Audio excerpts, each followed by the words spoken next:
जय श्री कृष्ण दोस्तों, देखते हैं आगे का सार। मनुष्य परिणाम जाने बिना ही दुष्कर्म कर बैठता है। हे कुंती पुत्र अर्जुन, काम और क्रोध ही प्राणी को भ्रमित करते हैं, जिसके फलस्वरूपी वह बड़े से बड़ा दुख भोगता है। हे अर्जुन, मुझे न पहचानने का अज्ञात प्राणी के अंतर्मन में छाया जाता है।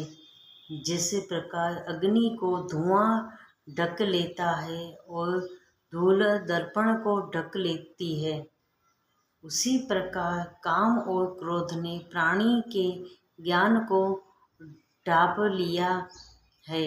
ये दोनों की प्राणी के दुश्मन है। इसलिए हे अर्जुन, सर्वप्रथम तुम इंद्रियों को अपने वश में कर। हे पार्थ, जो मनुष्य अपनी बुद्धि और विवेक द्वारा काम, क्रोध तथा लोभ पर विजय पा लेता है, अंततः अपने बल का प्रयोग करके काम, क्रोध आदि दृष्टि का हनन कर यहीं से तेरी विजय का श्री गणेश होगा। अध्याय 3 समाप्त हुआ। अध्याय 4 दोस्तों। संजय ने कहा कि हे राजन, भगवान श्री कृष्ण ने अर्जुन से कहा कि हे कौन्तेय, ज्ञान का जो उपदेश मैंने तुझे दिया है, उसी ज्ञान का उपदेश मैंने सूर्य को भी दिया था। सूर्य ने यही अपने पुत्र मनु को दिया और मनु ने राजा ईक्ष्वाकु को दिया। यह ज्ञान योग परंपरा से चला आ रहा है। इस ज्ञान को राजा ऋषियों ने भी जाना था।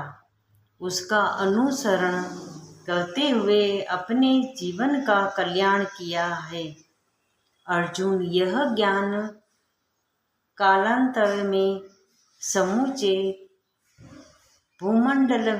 भूमंडल से लुप्त हो गया था, जिसे विस्तार रूप से अब मैंने तुझे बताया है, क्योंकि तुम मेरा परम प्रिय सखा है।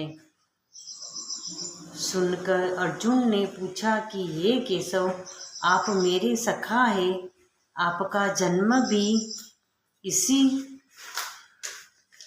इसी युग में हुआ है और मेरा जन्म भी इसी युग में हुआ है, लेकिन सूर्य तो पुरातन है। फिर भी आपने यह ज्ञान सूर्य को कैसे दिया? तब भगवान श्री कृष्ण ने कहा कि हे अर्जुन, हम दोनों के इससे पहले भी कहीं जन्म हो चुके हैं। मुझे इसका ज्ञान है, लेकिन तुम अनभिज्ञ है। मैं समस्त प्राणियों का ईश्वर हूँ